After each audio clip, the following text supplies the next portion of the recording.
kalau sudah murah pada waktu itu ternyata kan ya khairun nas anfa'uhum nas kira-kira gitu kan jenuh dan letih kan ya kan gitu kemudian itu kan juga saya ambil juga proses kalau itu Allah hati Allah Allah langsung apa gitu sekarang nggak bisa semuanya transparan.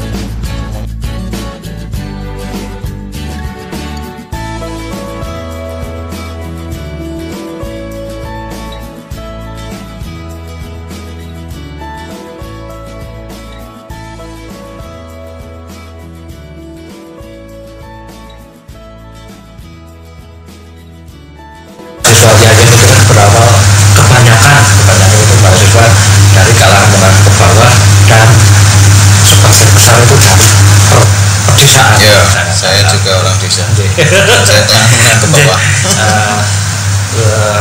Semangat apa yang membawa Bapak ketik waktu itu sehingga memutuskan untuk kuliah di IAIN Salatiga? Ini dijawab jujur atau nggak jujur ya? Pertama begini, saya orang kampung, kemudian kebetulan kampung saya tidak agamis banget. Kebetulan juga pada waktu itu ada salah satu orang Salatiga, walaupun kuliahnya tidak di Salatiga tapi di IAIN. Kemudian dengan berbagai pertimbangan ya sudah, satu biasanya karena kelas menengah ke bawah pasti kan living costnya kita pikir, pembiayaannya kita pikir. Kalau saya kan belum mikir sampai segitu lah dulu, minimal memahami suasana kebatinan orang tua. Kebetulan orang tua PNS yang biasa saja, gaji saya kira pada waktu itu ya pas-pasan lah pada waktu itu ya, sekarang pasti beda. Dengan pembiayaan kita lihat SPP murah, saya pada waktu itu 150.000 per semester. Kemudian yang kedua kos juga murah pada waktu itu tahun 94 6.000 kos saya. Kemudian tentu kehidupannya juga murah, makan juga cukup pakai rolade kan. Kemudian masak sendiri juga gitu. Itu barangkali bagian dari faktor faktor ekonomi. Kemudian faktor yang lain tentu karena keagamaan. Kebetulan basic saya itu ya dari bawah kecuali SD ya, habis itu MTS negeri, kemudian madrasah aliyah negeri, ya kira-kira nyambung lah, karena memang cita-cita dulu ketika SD saya pengen jadi guru ketika SD, kemudian ketika SMA pengen jadi dokter. Ternyata mungkin yang benar yang mana nggak tahu, secara jurusan di Salatiga ada fakultas tarbiyah, barangkali nyambung cita-cita dulu pada waktu SD pengen jadi guru, karena sebelum PGA dibubarkan dulu kita ya ada arahan dari orang tua pada waktu itu setelah lulus SMP sekolah di PGA pendidikan guru agama pada waktu itu, tapi karena sudah bubar ya udah madrasah. Setelah madrasah guru itu kalau di IAIN tarbiyah, sudah tarbiyah padahal ada di Semarang, ada di mana sih, di Salatiga yang dekat, kemudian secara ekonomi juga murah, kualitas saya kira juga kompetitif. Nah, kira-kira begitu, ada dua hal, faktor ekonomi dan faktor pilihan. Walaupun nanti silakan perkembangannya wallahu alam bisawab. Berarti jabatan saat ini itu keluar dari jalur atau mungkin salah alamat ya Pak dengan profesi saat ini. Nah itulah yang mau saya cerita. Jadi SD pengen jadi guru, SMA pengen jadi dokter, setelah kuliah kok jalanannya lain lagi gitu. Itulah kehidupan, rahasia kehidupan. Bisa jadi salah alamat atau bisa jadi kita yang salah, kita nggak tahu, Allah alam bisawab yang salah pada waktu itu. Tapi begini, prinsipnya kan ya khairun nas anfa'uhum linnas, kira-kira gitu. Kebetulan ya yang dulu dari awal kita dididik orang tua, yang penting gue bermanfaat lah, gelem mau kuliah tak sekolah ke perkara dadine apa aku ora mikir Gusti Allah wis napake dhewe tugas wong tuwa pokoknya nyekolah kenak kata orang itu wis pokoke tak tugasku aku nyekolahke kowe sekolah terus monggo habis itu jadinya apa terus monggo dipikir ya kira-kira itu orang tua mendidiknya begitu ya sudah sekolah kuliah aktivitas kemudian barangkali saya termasuk yang senang berorganisasi gaul banyak teman kemudian bergaul nggak tahu sama Tuhan kira-kira ya diamanai sama Gusti Allah kira-kira gitu dan dilewat rakyat kemudian jadi bupati Batang nyambung nggak bupati mungkin dia anggap nyambung ya tidak dianggap tidak ya nyambung gitu. Jadi kalau YIN dulu kan bisa apa saja kan bisa apa saja minimal kan bisa nyolatin mayat katanya dulu gitu karena alumni YIN dulu kan nyolatin jenazah gitu minimal pasti wajib tapi lebih dari itu kelebihan kita itu kan bisa di mana saja karena memang rata-rata untuk YIN itu materi sosialnya itu tinggi tidak hanya transfer of knowledge tapi juga transfer ilmu sosial yang saya kira itu menjadi kelebihan hari ini dari lulusan YIN banyak dibuktikan nanti nggak tahu silakan nanti akan mau ditanyakan ke saya tetapi kira-kira hari ini kebutuhan terhadap religi batin sekaligus kebangsaan itu lumayan jawabannya ya salah satunya adalah alumni YIN itu punya kelebihan dalam konteks itu hari ini kita memasuki peradaban baru revolusi industri 4.0 yang kadang-kadang itu hampa terhadap kebutuhan spiritual ternyata ilmu terus juga tidak cukup karena kalau tidak diimbangi jadinya bisa bahaya padahal pada saat tertentu titik tertentu kadang itu kan jenuh dan letih barangkali gitu kemudian butuhlah kalau bahasa kita dulu butuh Tuhan ketika butuh Tuhan spiritual hadir tapi jangan sampai salah di saat nanti kita butuh Tuhan tapi dalam tanda petik kita ikut hal-hal yang berbeda bukan masalah paham tetapi ternyata pemahaman terhadap keagamaan yang barangkali kadang-kadang yang sifatnya quick atau cepat beda dengan yang memang dari awal diisi kira-kira itu kira-kira kalau salah alamat atau enggak ini saya tidak tahu Allah alam bisawab tetapi memang dari dulu teman-teman tahu cita-cita saya salah satunya ya kira-kira jadi bupati gitu.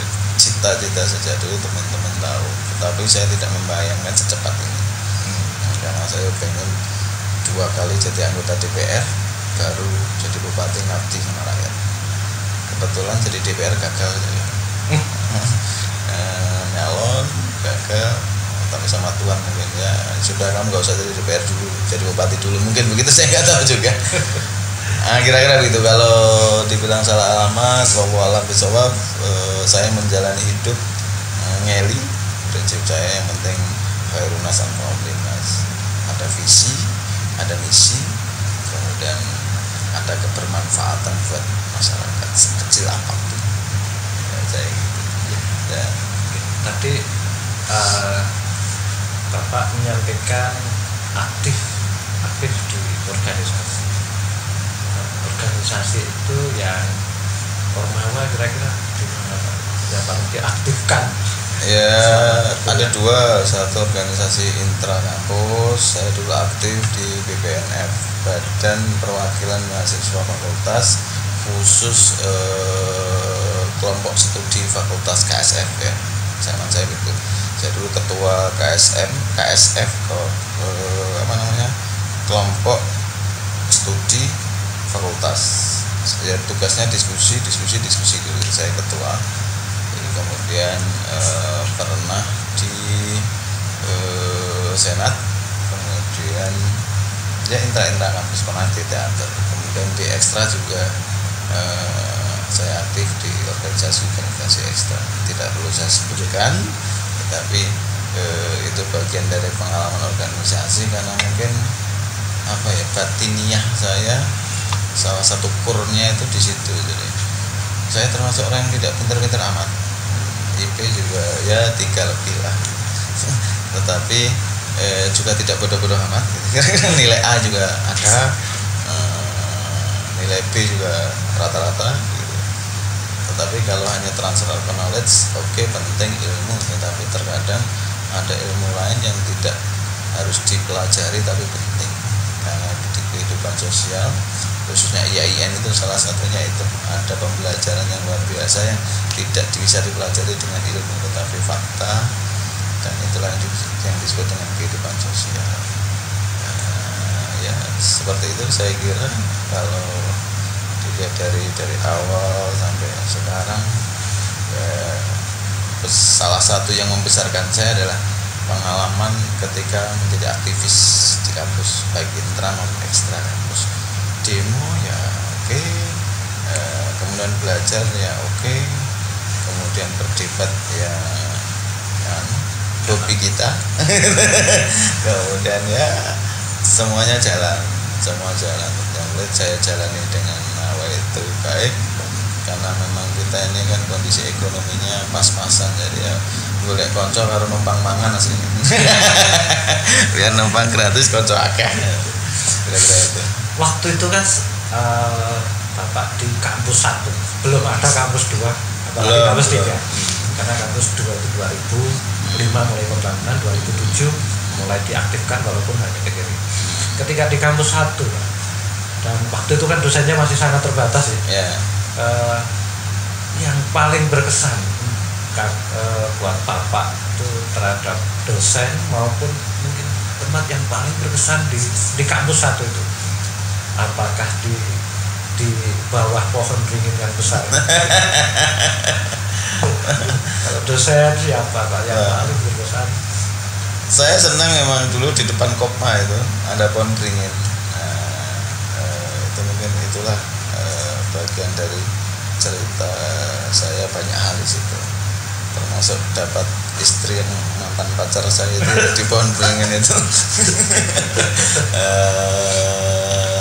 Itu tempat ya, kalau ditanya tempat berkesan, saya dulu aktif di sebagian senat, kemudian teater, nongkrongnya kalau nggak di senat ya teater. Dan kalau diskusi biasanya di bawah pohon beringin, ada 2 kan itu, depan Kopma 1, kemudian sebelah kiri depan aula itu 1 ya. Sekitar situ ya paling kalau nggak baca buku ya diskusi gitu kan, dulu kan intinya gitu, kalau nggak baca buku diskusi. Karena kalau mau ngobrol di kafe nggak punya uang, yang lain mungkin nongkrong di Kopma sambil ngobrol, saya nggak punya uang, nongkrongnya di situ.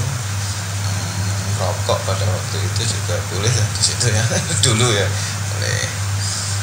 Kalau dosen sejak dulu saya suka orang-orang yang pintar.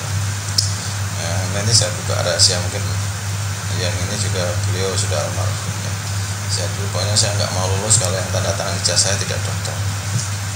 Ya saya mau ditandatangani dokter.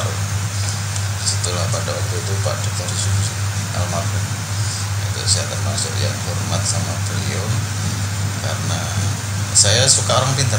Gitu aja. Saya ini pecinta orang-orang cerdas, orang-orang pintar saya suka. Beliau dulu satu-satunya dokter pada zamannya. Dokter yang saya termasuk ngajar saya sih dulu tarikh tasrih pada zaman itu. Walaupun saya nggak bisa, tapi saya suka aja. Suka undang diskusi sama beliau. Yang lainnya ya para dosen-dosen muda.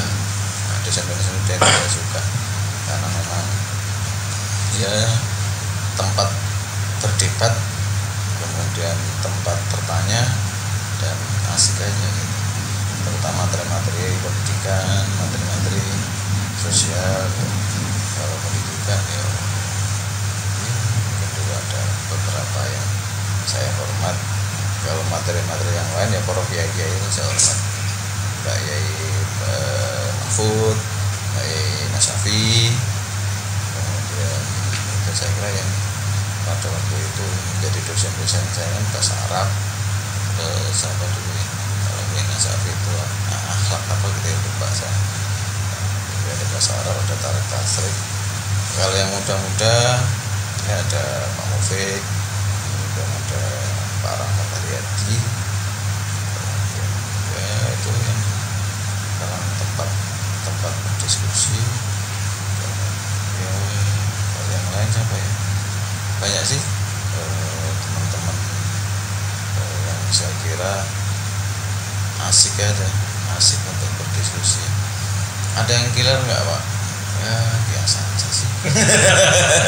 Biasa, yang killer itu bukan dosanya, kitanya yang beling. Kitanya yang beling. Itu barang dua hal itu, kalau teman nongkrong di bahan pohon beringin, itulah saya suka di situ. Satu pertanyaan terakhir Pak, ini kita mohonkan kepada Bapak, jadi tip apa yang nantinya kita ini tujuannya ditujukan kepada nanti para alumni, para mahasiswa yang saat ini sedang belajar menuntut ilmu di Yayasan Salatiga. Tip apa yang nantinya untuk alumni itu bisa bersaing, syukur-syukur bisa meneladani seperti Bapak menjadi bupati. Biasa aja. Yang pertama begini, yang benar dan banyak orang itu adalah dalam kehidupan itu ada perencanaan. Salah satu perencanaan yang kalau sudah di titik tengah itu mesti on the track. Maksudnya begini, SD pendidikan dasar, SMP pendidikan dasar, oke di mana saja. SMA, SMU biasanya sudah pada keinginan baik itu sendiri maupun orang tua. Tapi kalau sudah perguruan tinggi biasanya ada arah yang mau diraih. Oke, saya mau jadi dokter, maka sekolah kedokteran. Oke, saya mau jadi guru, maka sekolah kalau di IAIN namanya tarbiyah. Oke, saya menjadi hakim, kalau di IAIN namanya fakultas syariah. Oke, saya mau jadi apa? Itulah di fakultas atau jurusan, itulah perencanaan. Saya kira yang paling betul, susah ngukurnya, tetapi ya saya kira itu yang baik, sesuai dengan rencana, kemudian apa yang direncanakan didapatkan. Maksud saya bahwa silakan dari mahasiswa di jurusan apapun rencanakan dengan baik, itu bagian dari cita-cita. Karena memang ada beberapa yang itu mestinya runtut, inherent, dan sejalur gitu. Saya kuliah di tarbiyah ya nanti jadi guru, saya kuliah di syariah ya barangkali nanti jadi hakim atau kerja di perbankan, saya kira di fakultas apa lagi nanti jadi penghulu atau kerja di KUA, kemudian apalagi yang bahasa Inggris ya tadris apa nanti. Tentu itu yang menurut saya on track. Saya ini termasuk yang tidak on the track, jangan ditiru. Tidak on the track itu begini, apakah itu boleh atau sah, itulah kehidupan. Tugas manusia berikhtiar, tapi ada minah haitsu la yahtasib, rezeki yang tidak terduga-duga yang saya juga tidak tahu, tetapi bukan berarti tidak dalam perencanaan. Mana kalau bahasa kita ini, dia ini itu tempat tidur yang sama, tetapi mimpinya lain-lain. Sama-sama fakultas tarbiyah, barangkali oke, secara rasional pasti jadi guru, tapi saya melihat suasana kebatinan ketika sudah duduk di situ lain-lain. Walaupun tidur satu bantal, tapi mimpinya lain-lain. Sama-sama dicondro di muka, digodok di kawah, condro di muka tarbiyah, ya oke, ada yang mau jadi guru, ada yang mungkin lain lagi sekolah, oke jadi dosen, ada yang mungkin jadi konsultan, jadi ilmuwan, atau mungkin melanjutkan karena putra Gus jadi kiai, bisa saja saya kira. Dan itu on the track. Maksud saya bahwa yang penting bismillah, nawaitu thalabul ilmi, cari ilmu, dan khairun nas anfa'uhum linnas. Saya lebih meyakini itu, insya Allah kalau khairun nas anfa'uhum linnas itu nanti karena kita orang YIN ya, alumni ya, Tuhan mikir kita kira-kira gitu. Tuhan akan tahu kebutuhanmu apa, kira-kira akan dijawab Gusti Allah gitu. Maka khairun nas anfa'uhum linnas, insya Allah nanti berkah. Kalau sudah niat nawa itu thalabul ilmi, cari ilmu, njaluk ridhone wong tuwa, dadine ora usah dipikir engko ana sing mapake dhewe. ya oke, mungkin ada yang pengen, Pak apa hubungannya IAIN dengan politisi? Nggak ada juga, kita bukan fakultas ilmu sosial politik, fakultas saya juga tarbiyah, pendidikan saya juga PAI, pendidikan agama Islam. Belum pernah ngajar belum pernah ngajar langsung ke dunia lain. Jadi yang paling penting adalah serius dimanapun Anda, fakultas apapun di IAIN tersebut, jurusan apapun serius, karena sesuatu yang serius itu saya pasti meyakini akan ada hasil, apapun hasilnya diseriusi. Belajar diseriusi, fakultas apapun diseriusi, mau jadinya apa oke, semoga on the track sesuai dengan cita-cita. Tapi semua di dunia itu ada rahasia-rahasia Gusti Allah yang saya kira kita nggak bisa tahu dan tidak mungkin tahu, walaupun on the tracknya adalah sesuai perencanaan. Saya tarbiyah mau jadi guru, saya syariah mau jadi apa. Saya kira yang paling penting kata kuncinya adalah serius. Menurut saya serius. Apakah saya termasuk yang serius? Ya minimal standarnya masuk lah. Standar serius itu katanya IP-nya 3, minimal 3. Artinya ya sekolah ya kadang ya orang mlebu, kadang ya tidak masuk, tetapi untuk standar minimal itu adalah kalau di pembelajaran standar minimalnya masuk. Kelulusannya saya tidak masuk termasuk barangkali. Saya semester 13. Jangan ditiru, yang itu jangan ditiru. Logikanya berbeda ini. Walaupun semester 7 saya sudah selesai. Semester 7 sudah selesai, semuanya teori, semuanya sudah selesai. Tapi itu saya biasa berlang-lang buana dulu. Saya ke Jakarta pada waktu itu melakukan aktivitas organisasi, baru balik lagi menyelesaikan selesai semester 13. Ya concern saya yang penting serius. Tentu harapan saya on the track itu sesuai cita-cita, jurusan yang diambil atau mau jadi ini. Tetapi sekali lagi pesan saya yang juga penting adalah zaman ini sudah berubah. Hari ini kita masuki peradaban baru, apalagi dunia COVID. Di luar COVID pun kita masuki industri 4.0. Teknologinya cepat. Mindset kita menurut saya harus diinstal ulang. Mahasiswa kita IAIN itu juga mesti menginstal ulang isi otaknya. Persepsinya juga mesti diinstal ulang, karena zaman kita ini berbeda. Jadi siapa yang cepat menangkap informasi, siapa yang cepat memahami konstelasi perkembangan peradaban ini, itulah yang memimpin dunia hari ini. Siapapun mau jadi dosen, oke, pasti juga dibutuhkan orang-orang yang punya qualified. Mau jadi guru yang punya qualified, mau jadi apa saja. Ini sekarang itu sudah objektif, transparan, akuntabel, semuanya oke. Kalau zaman dulu kan beda. Mau jadi dosen mungkin siapa yang membawa pertanyaannya dulu. Sekarang nggak bisa, semuanya transparan, semuanya di open, nilai sudah lihat. Maksudnya bahwa hari ini sudah betul-betul rasional, transparan, kompetitifnya oke. Maka dibutuhkan orang-orang yang punya kompetensi yang lumayan, tetapi bukan berarti yang lain tidak kompeten ya. Pasti akan ada jalan, Kalau bahasa kita apa? La yukallifullahu nafsan illa wus'aha. Nah, kira-kira gitu. Masih adalah sisa-sisa IAIN, dan pasti saya termasuk yang meyakini akan punya nilai yang berbeda alumni IAIN dengan tidak IAIN ketika terjun di masyarakat. Pasti beda. Minimal minimal imam masjid nera yang ngisi khutbah alumni IAIN Solo 3 gitu.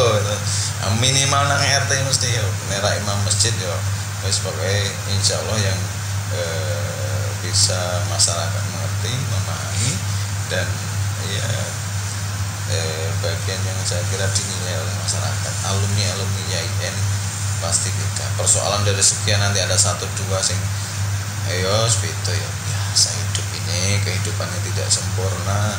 Zaman Nabi aja berbagai macam, apalagi udah zaman kita ini jauh dari Nabi.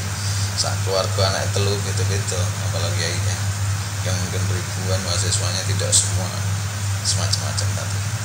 Kira-kira begitu kalau cerita nanti banyak. Terima kasih. Sama-sama, sukses. Kira-kira seperti itu semangatnya. Kalau tidak bisa, ya kita akan selalu menggunakan media. Kemudian kita berharap mahasiswa yang nonton itu, walaupun dari siapapun, ada kan bedanya nanti yang public figure terus ya. Ya, kalau maksudnya begini, kalau di kita dunia khuliqat lakum, dunia ini untuk oke, semuanya kita cari, tapi jangan lupa wa antum khuluqtum lil akhirah, kira-kira gitu. Jadi oke, dunia tak kasih ke kamu, semua untuk kamu, nyari mau jadi dokter, mau jadi guru, mau jadi dosen, itu bagian dari dunia khuliqat lakum. Tapi wa antum khuluqtum lil akhirah, bahwa dunia ini nanti itu tempat mampir, intinya karena akhirat ya kekal. Nah, itu hanya di IAIN yang ada ilmunya begitu. Jadi itu yang saya kira menjadi faktor different, pembeda state of yang penting nanti kita itu punya state of the art, sesuatu yang baru terus, state of the art, termasuk IAIN ini nanti kalau nggak ada state of the art ya ketinggalan gitu. Apapun, apakah di bidang keagamanya apa. Ini penting tadi yang poin pertama tadi tentang dunia khuliqat lakum itu saya kira biar kita juga oke nang dunia ya luar mestinya, tapi aja nanti bahwa antum khuluqtum lil akhirah, mesti jangan sampai dunia rentok akhirat rentok. Aku dhewe ora mudeng wallahu a'lam. Pertama ya kira-kira gitu. Kalau saya mungkin pertanggung jawabannya lama nanti kan.